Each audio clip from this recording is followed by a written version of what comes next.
அனைவருக்கும் வணக்கம். நான் உங்கள் விதுர்ஷன். இது உங்கள் விதுர்ஷன் டிகோட்ஸ். இன்றைக்கு நாங்க காணொலியில என்ன விஷயத்தை பத்தி பார்க்க போறோம்னு சொன்னா, இலங்கையினுடைய 77வது சுதந்திர தினமானது செப்டம்பர் மாதம் 4ஆம் தேதி மிக எளிமையான முறையில கொண்டாடப்பட்டிருந்தது.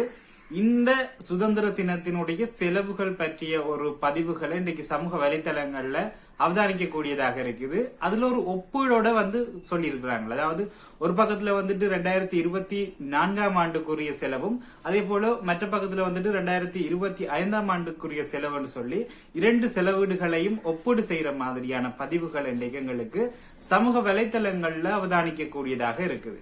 இப்படி பகிரப்படுற பதிவுல இருக்கிற அந்த பெறுமதி உண்மையான செலவா அல்லது போலியானதா?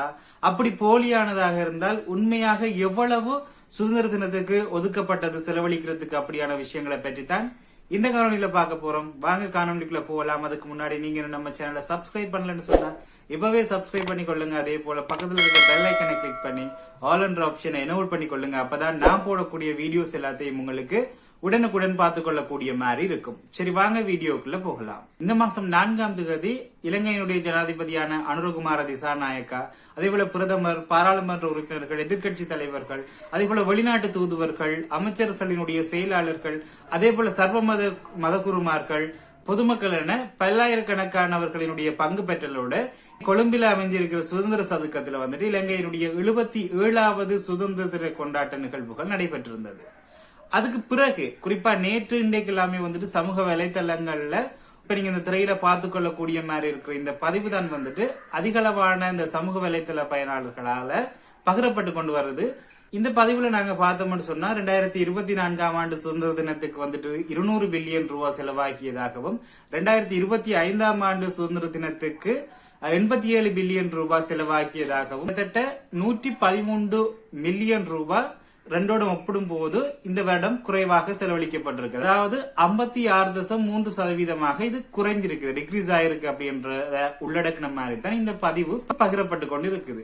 உண்மையிலேயே 2024ஆம் ஆண்டு இந்த சுதந்திர தின கொண்டாட்டங்களுக்காக 200 பில்லியன் ரூபாய் செலவழிக்கப்பட்டதா அப்படின்னு கேட்டா இல்ல. 2024ஆம் ஆண்டு, அதாவது 76வது சுதந்திர தின கொண்டாட்டங்களுக்கு 107 மில்லியன் ரூபாய் தான் செலவழிக்கப்பட்டிருக்குது. இதை நான் சொல்லல, பொது நிர்வாகம் மற்றும் மாகாண சபைகள் மற்றும் உள்ளூராட்சிகள் சபையினுடைய அமைச்சராக இருக்கிற கலாநிதி AHMH அபேரத்ன அவர்கள் தான் தெரிவிச்சிருக்கிறாரு. 2024ஆம் ஆண்டு 12ஆம் மாதம் 30ஆம் தேதி கொழும்புல நடைபெற்ற இந்த 2025ஆம் ஆண்டு சுதந்திர தினத்துக்கான அந்த கூட்டத்துல கலந்து கொண்டிருக்கும் போது அவர் ஒரு விஷயத்த சொல்லியிருக்காரு. என்னன்னு சொன்னா, 2024ஆம் ஆண்டு 107 பில்லியன் ரூபாய் செலவுல சுதந்திர தின கொண்டாட்டங்கள் நடைபெற்று இருக்குது. இத 2025ஆம் ஆண்டு சுதந்திர தின விழாவுல இந்த அமௌண்ட்டை விட குறைவான அமௌண்ட்ல தான் சுதந்திர தின கொண்டாட்டங்களுக்கான செலவுகள் உள்ளடங்கப்பட வேண்டும் அப்படின்ற ஒரு விஷயத்தை அவர் தெரிவிச்சிருக்கிறார். அதே போல 2025ஆம் ஆண்டு, அதாவது இந்த 77வது சுதந்திர தினத்துக்கு 80 மில்லியன் ரூபாய் அலோகேட் பண்ணப்பட்டதாகவும் அவர் அந்த அறிக்கையில அவர் சொல்லி இருக்கிறாரு. ஆனா உண்மையாகவே எவ்வளவு செலவழிக்கப்பட்டது அப்படின்றதுக்கான விவரங்கள் இன்னும் அரசாங்கத்தால உத்தியோகபூர்வமாக வெளியிடப்படல. அப்படி வெளியிடப்படுற பட்சத்துல நான் இன்னொரு காணொலியில அந்த விஷயத்தை உங்களுக்கு கண்டிப்பா மென்ஷன் பண்ணேன். அப்படி இல்லைன்னு சொன்னா இந்த காணொலியோட போஸ்ட் கமெண்ட்ல அதை நான் உங்களுக்கு பின் பண்ணி வைக்கிறேன், நீங்க பார்த்துக்கொள்ளக்கூடிய மாதிரி இருக்கும். இந்த பதிவு சொல்றதன் படி 2024ஆம் ஆண்டு 200 பில்லியன் ரூபாய் செலவழிக்கப்படல. அதே போல 2025ஆம் ஆண்டு 87 பில்லியன் ரூபாய் தான் செலவழிக்கப்பட்டிருக்கா, அதோட கூட செலவழிக்கப்பட்டிருக்கா இல்ல குறைய செலவழிக்கப்பட்டிருக்கா அப்படின்றதுக்கான அரசாங்க தரப்பிலிருந்து ஒரு உத்தியோகபூர்வமான அறிக்கையினூடாக இவ்வளவுதான் செலவுன்னு சொல்லி இன்னும் வெளியிடப்படல. மேபி அந்த போஸ்ட்ல இருக்க மாதிரி அது 87 மில்லியனா கூட இருக்கலாம். ஆனா உத்தியோகபூர்வமான தகவல் கிடைச்சோடனே நான் அதை உங்களுக்கு பதிவிடுறேன்.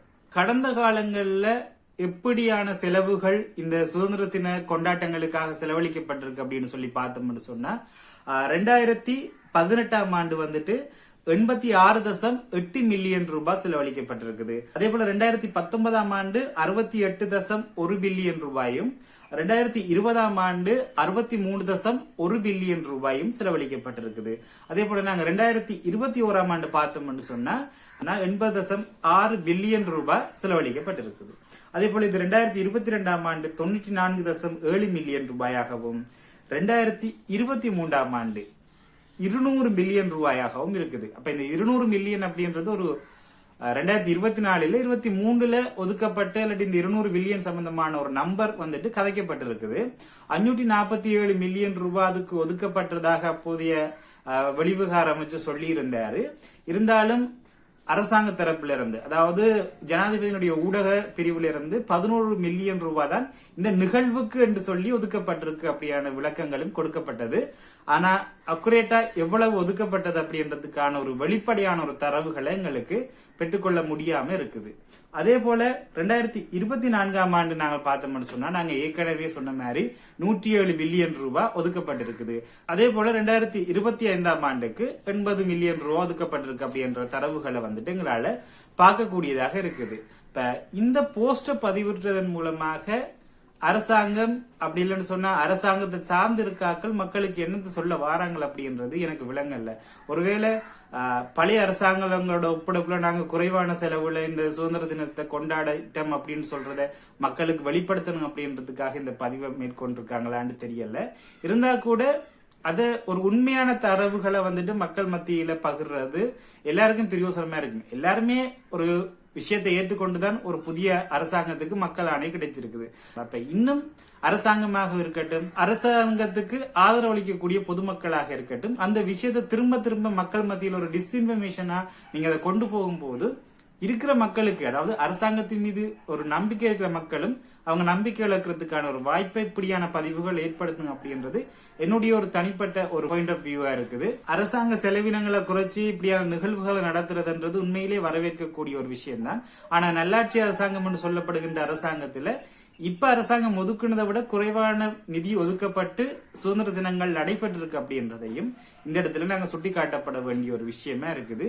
எது எப்படி இருந்தாலும் இப்படியாக அரசாங்கத்தை ப்ரமோட் பண்றதுக்காக போலியான தகவல்களை அரசாங்கத்துக்கு சார்பான அவர்களுடைய ஆதரவாளர்களும் அதே போல சில பொறுப்புல இருக்கிற அரசியல்வாதிகளும் பகிர்றத வந்துட்டு உண்மைக்குமே மன வருத்தத்துக்குரிய ஒரு விஷயமா தான் இருக்கு. ஏன்னு சொன்னா மக்கள் உடனே அதை நம்புவாங்க. அதாவது ஒரு பதிவை ஒரு சாதாரணமான ஒருவர் பதிவிடுறதுக்கும் அரசாங்கத்தை பிரதிநிதித்துவப்படுத்துகின்ற ஒரு அமைச்சர், பிரதி அமைச்சர், பாராளுமன்ற உறுப்பினர்கள் பதிவிடுறதுக்கும் வந்துட்டு வித்தியாசம் இருக்கு. உடனே மக்கள் அதை நம்புவாங்க. அப்ப ஒரு பதிவை பதிவிடுறதுக்கு முன்னுக்கு சாதாரண பொதுமக்களாக இருந்தாலும் சரி, அரசியல்வாதிகளாக இருந்தாலும் சரி, அதை ஆராய்ஞ்சி அதனுடைய உண்மைத்தன்மையை அறிஞ்சு அதுக்கு பிறகு பதிவிடுறதுதான் மக்கள் மத்தியில ஏற்படக்கூடிய இந்த போலி செய்தியினுடைய விளைவுகள்ல இருந்து மக்களையும் பாதுகாத்துக் கொள்ளும்.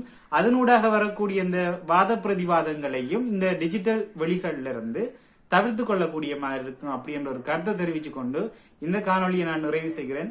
இந்த காணொலி அதே போல இந்த பதிவு குறித்து, அதாவது இந்த ஷேர் பண்ணப்படுற இந்த பதிவு குறித்து உங்களுடைய கருத்துக்களை கண்டிப்பா கமெண்ட்ஸ்ல தெரிவிங்க. மற்றும் ஒரு காணொலியில சந்திக்கலாம். நன்றி, வணக்கம்.